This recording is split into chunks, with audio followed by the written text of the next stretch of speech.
concepts of what Emerson actually felt the purpose of self-reliance is in the next slide. Okay. So while I move on to the next slide, can you type it in there, or you can even unmute and tell it to me as to what do you think? Satisfaction, says Chaya. Okay, so yes, definitely satisfaction. But I'm going to bring a different angle, like I spoke about it yesterday about what Emerson feels. His essay is really intriguing. If you get a chance to read it, read it. Okay. So why I'm laughing is it's a very, very complex kind of an essay. But why? What is the purpose? Chaya says satisfaction, relying on oneself's effort to accomplish anything. Beautiful, to feel complete being ourselves. Nice. Thanks, Namita Upasana. The purpose, like this is what you really, Emerson felt. The purpose of self-reliance, according to Emerson, is the want for people to avoid conformity.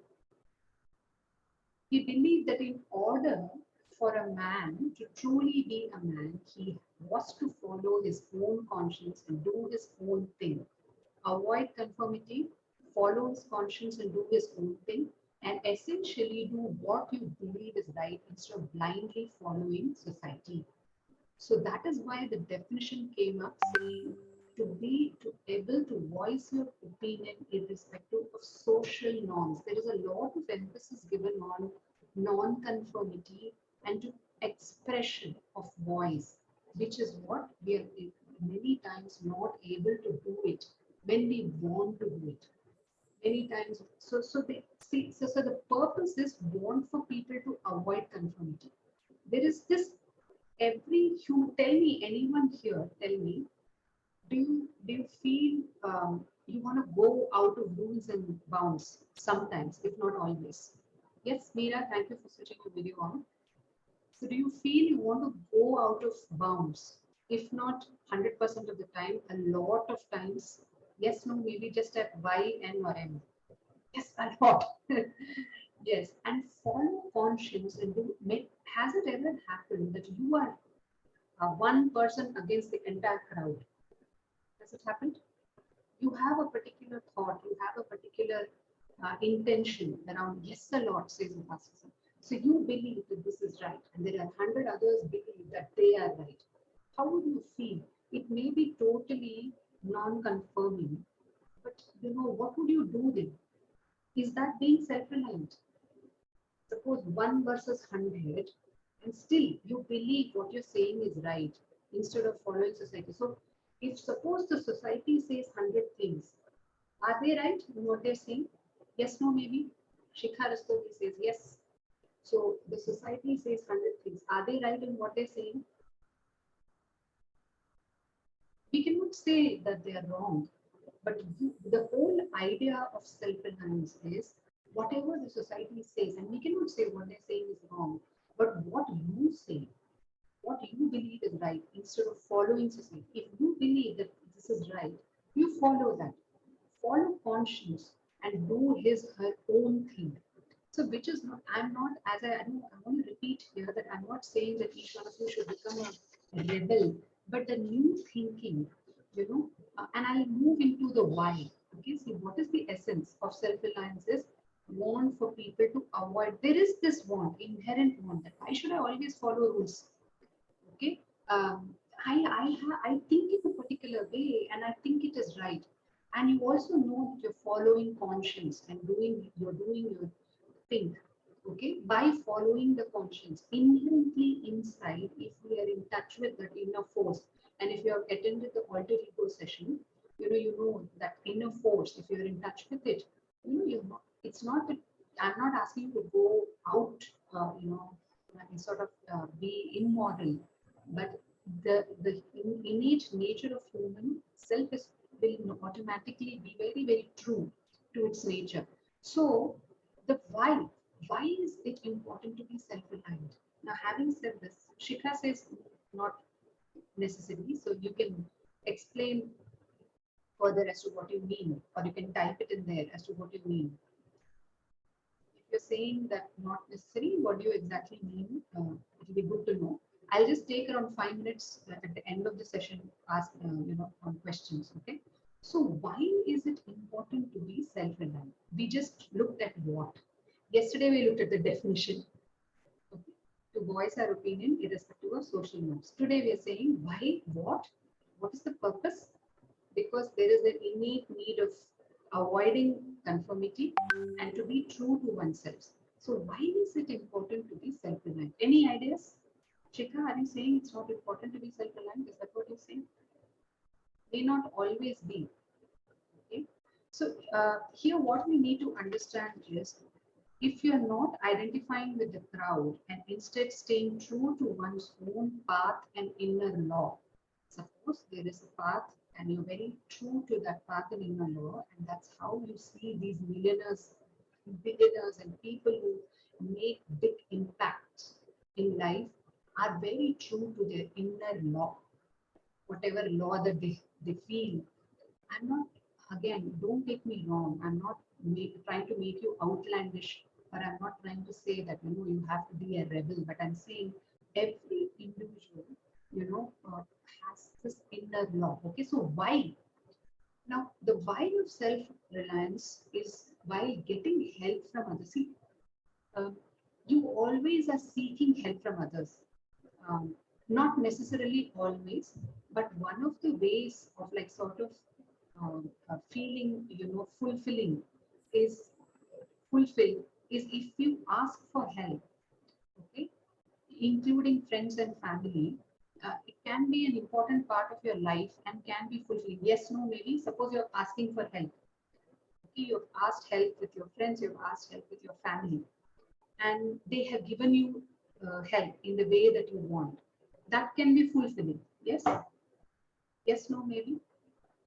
Please type.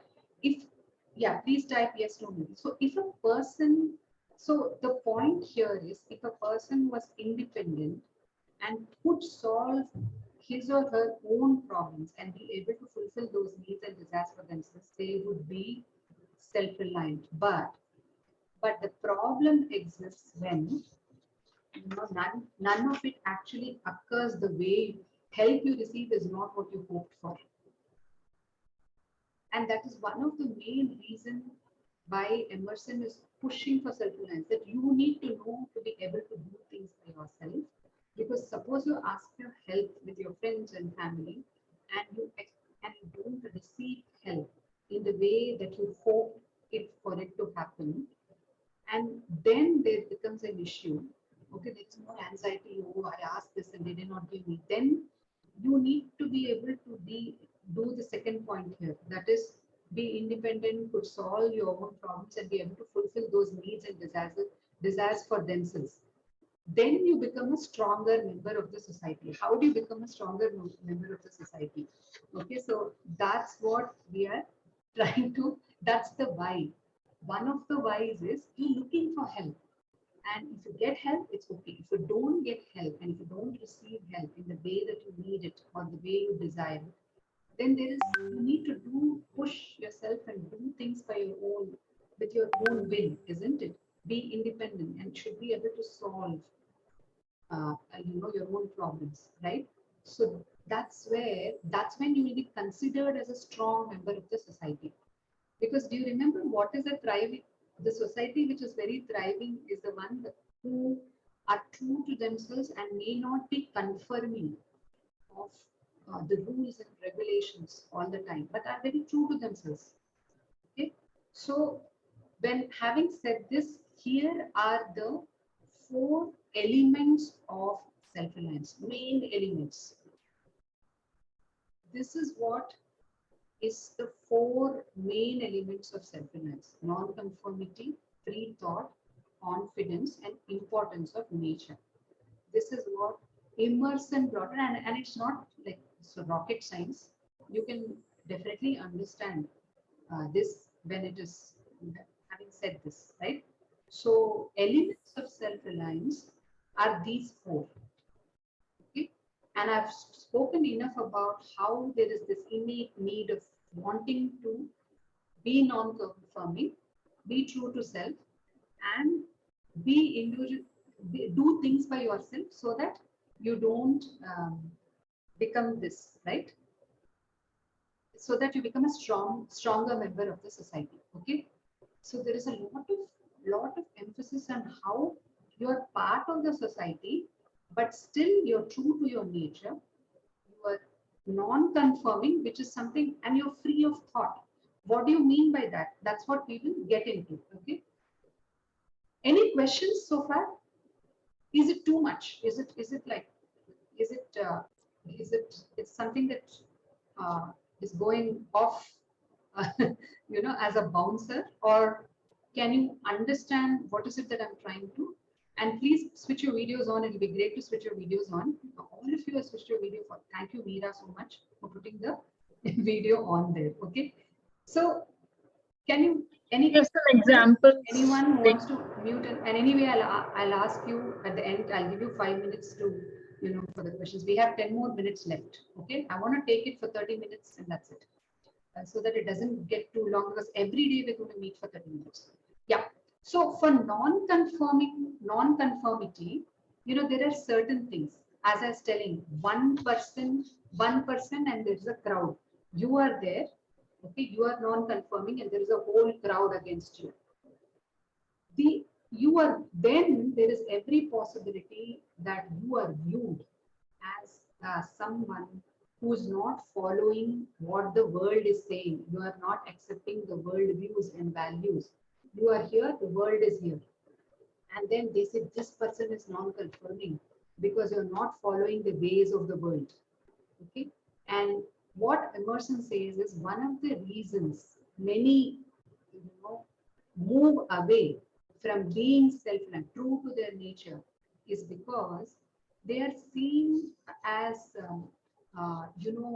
someone who is not following custom. So this person is not following custom.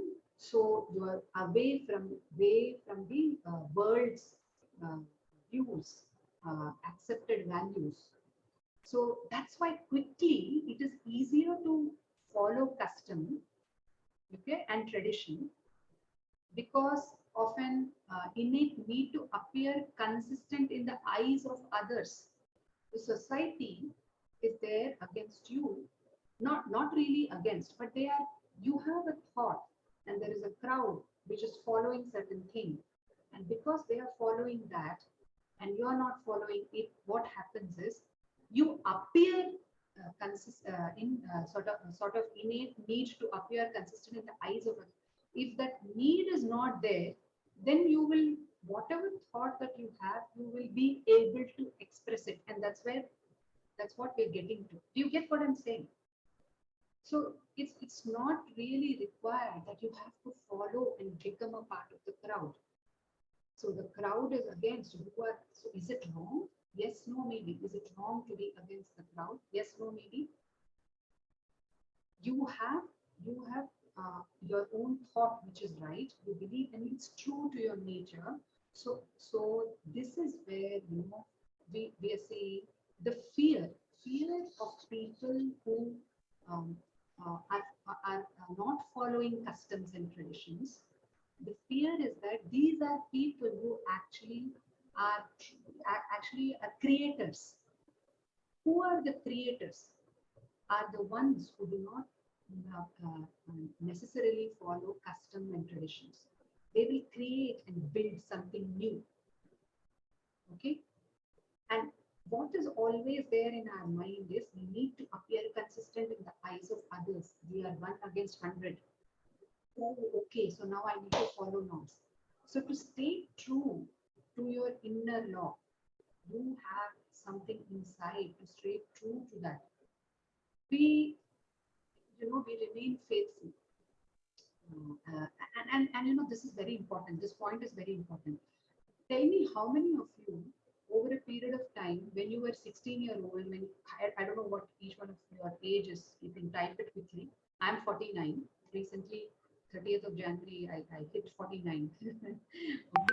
I don't mind sharing my age. But what I'm trying to tell you is, when I was 26, I was very different. When I was 16, I was extremely different.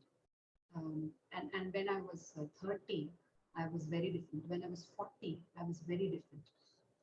And yes, so most of you are 35, whatever, 30, 44. So every individual is a dynamic sort of entity. We all are so unique, right? Within each of us, there is this drive, there is this belief, there is this attitude, there is all these desires in fact. And what happens is they, each one of us have our own kind of, what I was at 16 and 25 and 30 is very different from what I am today. And it keeps changing. Probably what I will be at whatever, at 55 tomorrow, it will change. You see what I'm saying? So there is nothing like you need to follow one. So because we need to be open to contradict our own selves also. Do you see this? I can't be like how I was when I was 16. I can't be like how I was when I was 25. I can't be like how I was when I was 30. I can't be like how I was when I was 40. Next year I'm going to be 50. I probably, so I'm very, I can see that I've changed so much in the last 10 years. And I can contradict my own selves with my own, and we need to be open to contradict our own selves because it keeps changing. It's dynamic. We are a dynamic entity. And in that, we can't really follow the customs and traditions. I'm not saying there is nothing religious to this. Please try to understand. It is basically to stay true to your inner law. Okay. And I'll take your question, Namita. Let me just finish. I'll definitely keep your hand raised. No problem. So we remain faithful, to this changing character of ours, and therefore, from time to time, to contradict ourselves, we need to contradict ourselves. We remain faithful to our own true self. Not only contradict ours, once we start contradicting our own selves, then we start contradicting, even if there are 100 against you, you will get the strength and become a strong member in the society. Yes.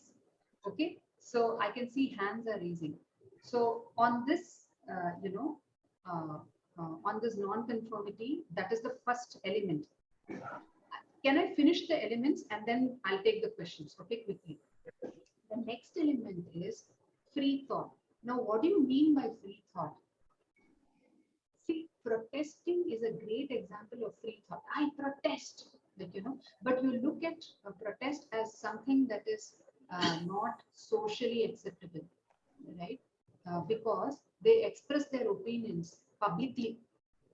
So when there is a especially in India, whenever you want a change, there will be a revolution. We'll all go and do a dharna, right? And say, I'm doing fasting. It started off from Gandhiji, right? He went and he did a dharna, he did fasting, and he did this, whatever, the walk and all that he did. Because he did it subtly, but he expressed his opinions publicly. And he went against others' opinions. Okay, so what do you mean by protest? Protest is not, so free thought is nothing but expression of thoughts. So you may be having thoughts, but are you expressing the thoughts? Okay, so the expression of thoughts publicly, because when you look at self-reliance and when you look at the definition of self-reliance, is all to do with to voice your opinion irrespective of social norms. That's how this whole string is starting. When you looked at the definition yesterday, we said to voice our opinion irrespective of social norms. So everything is about society. That's why you see non-conforming, free thought, expression of thoughts. Okay. Then the third element is the nature, right? So if you look at the four elements, so non-conformity, free thought. So confidence, I'm going to be taking it as separately. I'm going to be taking a separate session on confidence. So I'm not going to, talk about it today. Okay. But the nature part of it is very simple, which we all know. It's not rocket science. But what do you mean by transcendentalists? These are people, new way of thinking groups. These are people who think differently, okay? And they believe that nature, and everyone knows that nature allows us to. But there is this thought that if you go and are with nature, we are away from reality and we are able to connect with our inner spirit. This is very, very easy to understand, right? There is no question around this. So more and more, we are getting into this concrete kind of jungle situations where we are not able to be, even part of the nature that's there, nature walks or whatever that you do, right?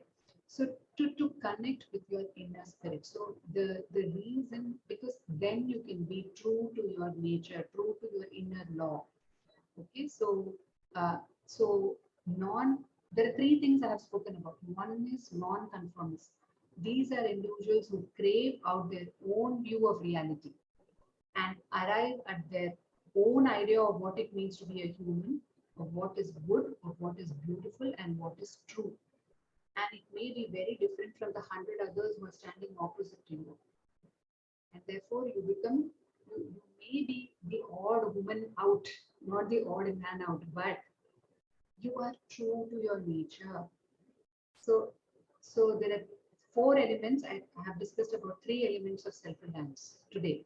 Okay, and therefore, you know, exactly 5:30, and I'm going to be asking you for the AA's charge 2 today, which is basically an affirmation and the assignment that you need to do for yourself. For non-conformity, the world will whip you with its displeasure. Whatever you non-conform, the world will say, hey, you're doing this, this is the custom, this is the tradition, follow it. But if you believe in to be true to yourself, because from what we did yesterday, right? Now, can we unmute and please affirm on this aspect? The best ideas are rarely formed by following the rules. Can we please unmute and